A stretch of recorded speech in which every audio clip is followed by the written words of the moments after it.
Kirk Cousins back to throw on 4th and 18. He's given time. He wants Jefferson. Climbs the ladder. Oh, my goodness. Coming up on Full Sail Sports. Week 10 of the NFL season gave us some thrillers, and we have to show you what some are calling the game of the year. Then, November is the month of the upset, and this past weekend in college football was full of them. We'll show you which beats were the worst and lost many bettors their prize money. All that and more right now. Welcome into Full Sail Sports. I'm Dylan Foster. And I'm Daniel Chiarelli. A showdown in Buffalo between two of the hottest teams in the NFL provided a possible sneak peek at a potential Super Bowl matchup down the road. It also gave us plenty of highlights and the potential catch of the year. Out to Highmark Stadium in Buffalo, New York, Kirk Cousins has to heave up a prayer on 4th and 18, and who else but Justin Jefferson coming down with the incredible catch. Oh my God, how did he come down with that?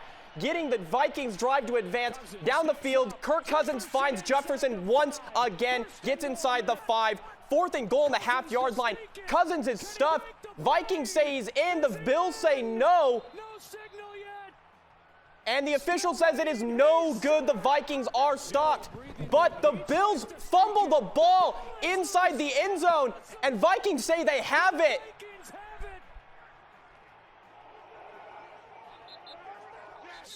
And the Vikings recover it in the end zone and take the lead with less than 40 seconds. 20 seconds to go. Josh Allen finds Isaiah McKenzie to get into field goal range inside the 25, and Tyler Bass, the 29-yarder, is good. And Sunday afternoon is nothing without a bit of free football, ladies and gentlemen. Kirk Cousins in overtime to who other than the main man, Justin Jefferson. 10 catches, 193 yards for him. The Vikings settled for 3, though. Bills looking to respond and tie or take the lead here. Josh Allen pressured, but he escapes and goes like he did all day. 6 carries for 84 yards on the ground. Allen was getting it done on the ground. But in the air, Allen struggled in this one. And he ended the game the worst way possible, picked off by Patrick Peterson in the end zone. And Vikings win 33-30 on the road. Josh Allen was very straightforward about his abysmal performance in this one. That's on my shoulders. Again, 4 turnovers today. 3 were by me, and losing sucks. That's just what it is. You hate to lose, especially that way. The preseason MVP favorite started strong, but the gunslinger seems to be a bit low on ammo as of late, throwing twice as many picks in the last 3 games as touchdowns. And in the ultra-competitive AFC East, Josh Allen needs to start playing like an MVP again to get his team into playoffs. Speaking of an MVP performance, Dylan, we have to take another look at that mind-boggling catch from Justin Jefferson. The Viking star wideout has been turning heads ever since he was drafted in 2020, even shocking some of his teammates on the sidelines. Are you kidding me with that catch, JJ? What? Jefferson is the first player to 3,000 yards before turning 23. Buffalo cornerback Cam Lewis had a colorful answer on how to stop a generational talent like that. Just got to be more aware of the situation. 4th and 22. Knock the ball down, bro. Like, I'm not a selfish player. I don't try to be a selfish player. I'm always trying to, put the team before me. You just got to knock the ball down. That's plain and simple. Justin Jefferson breaks new records every single week he takes the field. He now leads the Vikings franchise with 4 games of over 175 yards receiving. J-Jeff is quickly cementing himself as one of, if not the best pass catcher in the NFL. Fans, don't worry, there is still plenty of NFL action to go around. 11 other games, in fact, DC. That's right, Dylan. The perfect time for our newest segment, the 3-minute drill. Ready? Roll the tapes. Out to Munich we go for the NFL's first ever game in Germany. Father Time Tom Brady turned back the clock, threw for 258 yards, and looked like his old self as he had his most efficient game of the year. Buccaneers edge out the Seahawks 21-16. An NFC North battle at Soldier Field. Is that Lamar Jackson? No, that's touchdown machine Justin Fields with another 100-plus yard rushing game. But unfortunately for them, it wasn't enough to stop Jamal Williams and those pesky Lions as they win 31-30. Broncos and Titans in a game between two snoozing offenses. We have a flea flicker. Ryan Tannehill threw 2 touchdowns in his return, and people forget the Titans were the top seed in the AFC last year, and don't look now, but they're 6-3. Chiefs, Jaguars. The Chiefs dominated this one at home like fans expected. Kadarius Toney got his first touchdown with the Chiefs. And of course, Patty the Batty Mahomes found his #1 target on the team, Travis Kelce. Chiefs win 27-17 at this one and remain in first in their division. Browns, Dolphins in Miami. Tua balled out today for the Fins, throwing 285 yards and 3 touchdowns. The story of the game, though, was Raheem Mostert and Jeff Wilson Jr. Let me introduce you to ground and pound. Combining for over 180 yards on the turf and 2 scores, Dolphins win in a blowout, 39-17. The G Unit was marching today in New York. Former Oregon State wideout Isaiah Hodgkins secured 41 yards and helped secure this Saquon Barkley tutty. Giants moved to 7-2 and increased their seeding to 5th in the NFC. New Orleans and Pittsburgh, 2 teams desperately in need of a win. The Saints had to deal with the steel curtain all day long as Andy Dalton had 2 interceptions in this one. Both offenses remind me of a Big Ten conference game, but the Steelers grind this one out and get their 3rd win of the season. Colts and Raiders. Saturday's all right for fighting as Jeff Saturday takes his first game as the new Colts coach, decides to ride with Matt Ryan, who not only runs for a touchdown, but leads Indianapolis 82 yards down the field in the 4th to win. Just what everyone expected, right? Colts win 25-20. NFC West showdown between Arizona and the defending Super Bowl champs. The Cardinals were happy to welcome back James Conner into the fold last week, and he pounded the rock all afternoon long. His 2 touchdowns were the difference in this one as the Cardinals win and the Rams fall to 3-6.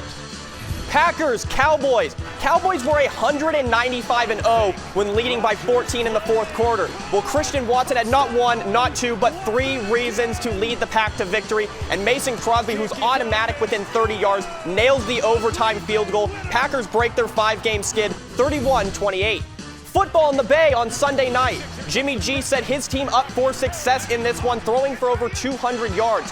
CMC went to work inside the 5 as per usual. Niners win 22-16 and have won back-to-back games going into the back half of the season. Monday Night Football is coming. Washington travels to Philly to take on the undefeated Eagles as 11-point underdogs. Ron Rivera, though, has a history of beating the unbeaten, snagging a win against the 11-0 Steelers in 2020, and if divisional rivalries prove anything to us all time, then anything is possible. In tragic news, campus police and University of Virginia President Jim Ryan confirmed 3 football players were killed and 2 more were injured after a shooting on campus late Sunday night. The 3 victims were all juniors on the football team, wide receivers Devin Chandler and Lavelle Davis and linebacker Deshaun Perry. The suspect is now in police custody after a 12-hour manhunt. He was listed on the football team's roster back in 2018, but never played in a game. The Cavaliers are set to play their home finale on Saturday against Coastal Carolina, but school officials are unsure if that game will be played. Our thoughts and prayers go out to the families affected by this horrific tragedy. Coming up next on Full Sail Sports, college football is the home of the upset and the occasional bad beat. We take a dive into this weekend's biggest underdog victories and how it might affect the college football playoff. Don't go anywhere. You can't believe what just happened! Making his way to the end zone, touchdown! Louisiana Monroe has pulled off the upset. Willis racing to the end zone! Touchdown! Unbelievable! College upsets are one of the most exciting things to watch as a fan, especially when it nears playoff time and there's parity amongst the top 25, DC. That's right, we've already seen countless rushed fields across the country and even a goalpost being stolen out in Tennessee. Let's dive into some of the weekend's most shocking results.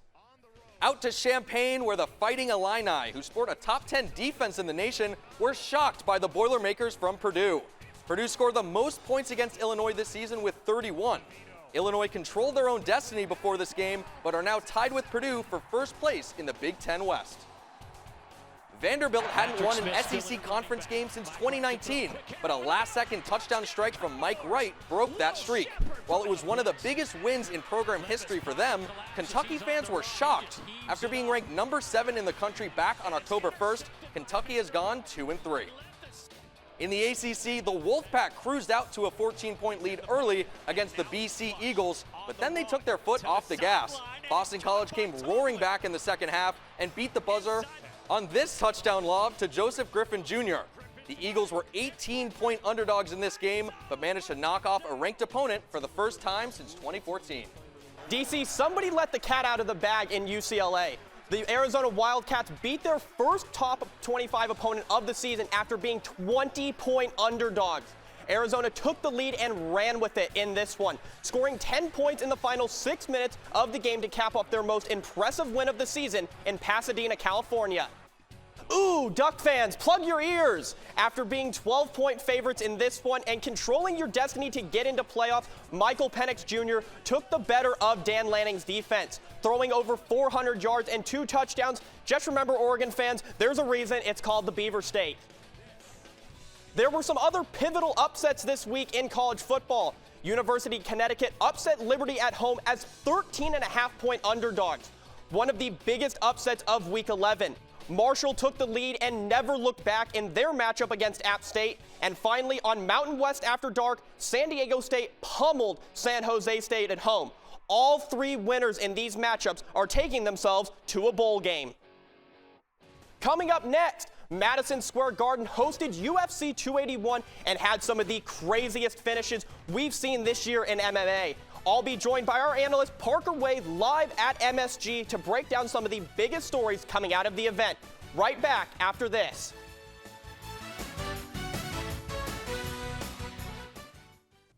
Welcome back to Full Sail Sports. Bring out the gloves, get in the octagon. It's UFC time, baby! UFC 281 had some of the craziest fights of the year, with some even crazier results, throwing the MMA world into a frenzy. To make light of everything that happened this weekend is our UFC analyst Parker Way, who's inside the arena at Madison Square Garden. Parker, the biggest story of this weekend in UFC was the crowning of new middleweight champ Alex Pereira. After winning in a division that had been dominated so long by one man, what does Pereira have to do to create a legacy of his own? Well, he's already off to a historic start. Just 4 fights into his UFC career, Pereira is already the UFC champion. Let's not forget, Poatan is also the only 2-division world champion in Glory Kickboxing history. Heading into the Adesanya fight, the narrative was Pereira had been fast-tracked to the title because of his 2 wins over Izzy in kickboxing. Pereira removed all doubt of whether he belongs at the top or not by knocking out the former champion. Plenty of fighters have been calling to fight Poatan next, but there's no question who he should fight next. The rematch with the last stylebender needs to happen. At this very moment, Pereira vs. Adesanya 2 is the biggest fight the UFC can make for 2023. I think this fight gets made in the first half of next year, Dylan, but knowing the UFC and Dana White, they'll look to book this fight ASAP.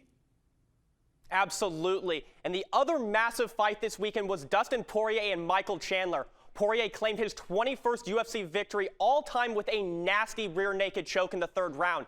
Poirier has beaten some legends in his career: Conor McGregor, Max Holloway, and Justin Gaethje, just to name a few. However, an UFC undisputed title has eluded him. What is a potential path now for him to this coveted crown? I think for Dustin, he's still 1 fight away from a title. He fought for the title just 2 fights ago, so he needs 1 more for that championship opportunity. But the good thing for Poirier is there's a new champion in the 155-pound division in Islam Makhachev. The Diamond said after the fight he doesn't know who or what is next, but said he's only in massive fights. In my opinion, Dustin's path to a 3rd title shot goes through one man, the human highlight, Justin Gaethje. In 2018, Gaethje and Poirier won Fight of the Year for their legendary bout in Arizona. Now currently the number 2 and number 3 ranked fighters in the lightweight division, there's no doubt it's time for Poirier and Gaethje Part 2. Dylan, I'm getting chills just thinking about this fight. I know I want a second version of that fight, no question. So one final question for you. Everybody watches the pay-per-view fight, whether you're a UFC diehard or a casual fan. but only the true hardcore fans watch the prelim fights. This weekend, rising prospect in the women's flyweight division, Erin Blanchfield claimed victory number 10 in her career. In a weight class dominated by Valentina Shevchenko for the last 4 years and running, how does Blanchfield make her impact on this division and possibly take the title for herself? Considering that Blanchfield is only 23 years old, I think it's vital that she takes the correct fights. As of today, she is now the number 10 ranked flyweight in the world with some intriguing matchups on the horizon in pursuit of a Shevchenko fight. Blanchfield called out 9th ranked Andrea Lee in her post-fight interview. Now, I do like that matchup, but I think Blanchfield deserves a bigger step up in competition. I would like to see the 23-year-old prospect fight 7th ranked flyweight Jennifer Maia. I believe at this point in her career, Maia is the perfect step up in competition. Maia has fought Shevchenko in the past, but more importantly, has an extensive jiu-jitsu background. Blanchfield was a jiu-jitsu phenom at 18 years old and is coming off back-to-back submission victories. If Blanchfield extends her win streak to 5 by beating a top 10 opponent, I think she's just one fight away from a championship opportunity. Parker, I 1,000% agree with you. Blanchfield has a real shot at something special in this division. Valentina Shevchenko is getting no younger, and Blanchfield has a chance to strike at just the right time and become the 3rd ever women's flyweight champ in the near future. Parker Way, everybody, thank you for joining us today on Full Sail Sports. Don't go away. Daniel Chiarelli will be right after the break with former Orlando play-by-play man Jeff Radcliffe to discuss the upcoming World Cup in Qatar and what fans can expect from the home country amongst a few others. We'll be right back after the break.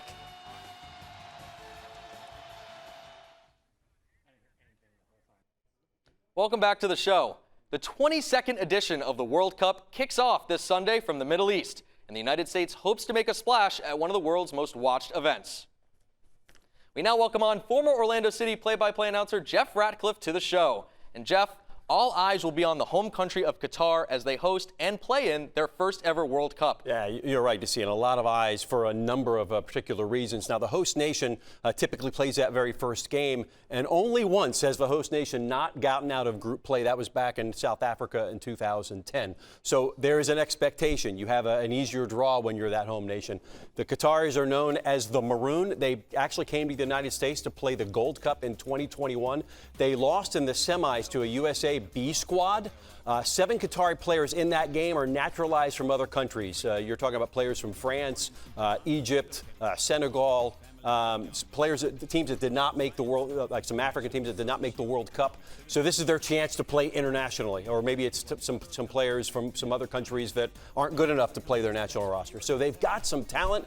Is it good enough to get out of the group? It is a difficult group because you've got the Netherlands in that group. Senegal is probably the top African team coming in as far as how they've qualified. So I would say, if I had to predict, they're going to be the second team not to get out of a group. Right, and fans won't have to wait long to find out as Qatar plays in that first game of the tournament this Sunday against Senegal. Now let's shift our focus to the United States. Fans of the American team have had to wait 8 years to see some of the young stars hit the field for the World Cup. What should we expect out of the American squad? Yeah, 8 long years after that loss in Trinidad and Tobago. What can we expect? It's going to be a very young team. It's the second youngest team in the tournament, but perhaps the most talented roster ever for the United States. You see Christian Pulisic right there, one of 15 players who ply their trade in the top leagues in the world. I'm talking England, Spain, Germany, Italy.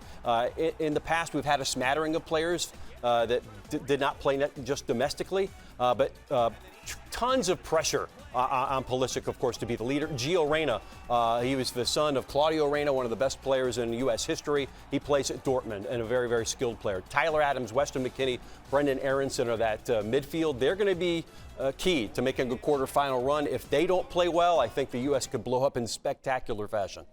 And it seems there's a lot more parity within the international community when it comes to soccer and the World Cup. Looking at those 8 groups, which one do you consider the hardest for a team to get out of? A lot of people are saying Group F with Canada, because Canada is a team that is incredibly underrated as far as a world ranking, but they've got players like Alphonso Davies. They owned qualifying in CONCACAF here in this part of the world. But I would have to say, if you look at the toughest group, top to bottom, if you look at the world rankings here, England, United States, Wales, Iran, and Group B, all with top 20 world rankings. That is the only group of this World Cup that features that. England is one of the favorites. England made the semifinals of the last World Cup. They reached the final of the Euro 2 years ago. We talked about the United States. Wales has Gareth Bale, a ton of players that play in England. And then Iran knocked the U.S. out of the World Cup back in 1998. There are a lot of geopolitical implications with that game, but they are the top-ranked team in Asia. They, in fact, won Asian qualifying. So there is no easy out in this group for any team. Yeah, it seems like the Americans did get a tough draw, but like you mentioned, that great mix of youth and skill definitely will hopefully will propel them out of that group. We're all hoping. Right. So huge thanks to Jeff Radcliffe for joining us today. Quickly after the break, we'll wrap up our show, give our quick goodbyes, and much, much more. Stick around. Welcome back, everyone. It's a bittersweet time for Dylan and I, as this is our final show from the Full Sail Live studios. It's been an unbelievable experience for the both of us, and I know we each are super thankful and grateful for all of the teachers and students at this school. Personally, for me, if you told me 20 months ago that I would be sitting in the position I am right now, in a suit, in front of a camera, under the bright lights, talking about my favorite thing in the world, sports, I probably would have laughed at your face. It's an unbelievable transformation over this time here at Full Sail, and I'm incredibly thankful and grateful for all of the professors, including Jeff Radcliffe, Rishi Barron, Eric Rutledge, Chris Mouton in the studio, and our program director, Gus Ramsey. I hope I made you specifically proud, and I also hope I taught you a little more about the sport of hockey. Coming into this school, it was always my goal. I want to be the hockey guy. And I think, with a little help from my hair, I established that here at Full Sail. A bit of advice for everyone, never be afraid to try things. You don't know until you try. And a little friend of mine, Wayne Gretzky, once said, you miss 100% of the shots you don't take. So for me, at the Full Sail Live studio, signing off one final time, I'll hand it over to the best partner you could possibly have, Dylan Foster. Thanks, Daniel. I appreciate that. I truly cannot believe this time has come. It's truly the end of an era for me in my life. This is my final show here, like DC said, in the studio at the Dan Patrick School of Sportscasting. And what a roller coaster ride of a college experience it's been. Between the people I've met, the teachers who have blessed me with their decades of knowledge, and the connections I've made to prominent industry professionals is something I almost can't fathom to this day. I want to shout out all 7 guys I'll be graduating with next week. Let's go make a mark on the sports world, gentlemen. Next, I want to give a shout out to Jackson Faulkner, Holton Pepper, Cam Jenkins, and Mike Papa. You guys at different points took time out of your lives to help me produce better projects for school in different classes. Thank you. Not only did I get the privilege to work alongside great men, but you made me better at the same time. Next, I want to thank my family. Without them, I would not have a shot of being where I am today. I'm blessed to have my mom, sister, Aunt Celeste, and my cousin Kara in the studio to watch me in action alongside DC tonight. I hope I showed you guys, after all this time and money, it was worth it. To my not-so-little sister, you truly are my built-in best friend. You make me the most proud brother in the world, watching you succeed, not only in the classroom, but on the volleyball court and on the track. I love you.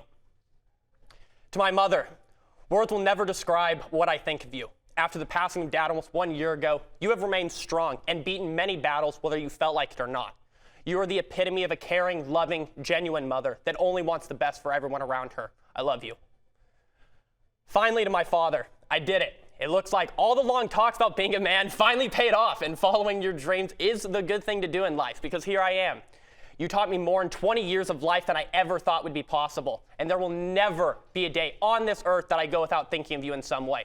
Thank you for giving me the most amazing life growing up, and I love you always. One final time from the studio, this is Full Sail Live. I'm Dylan Foster, and have a great night, everybody.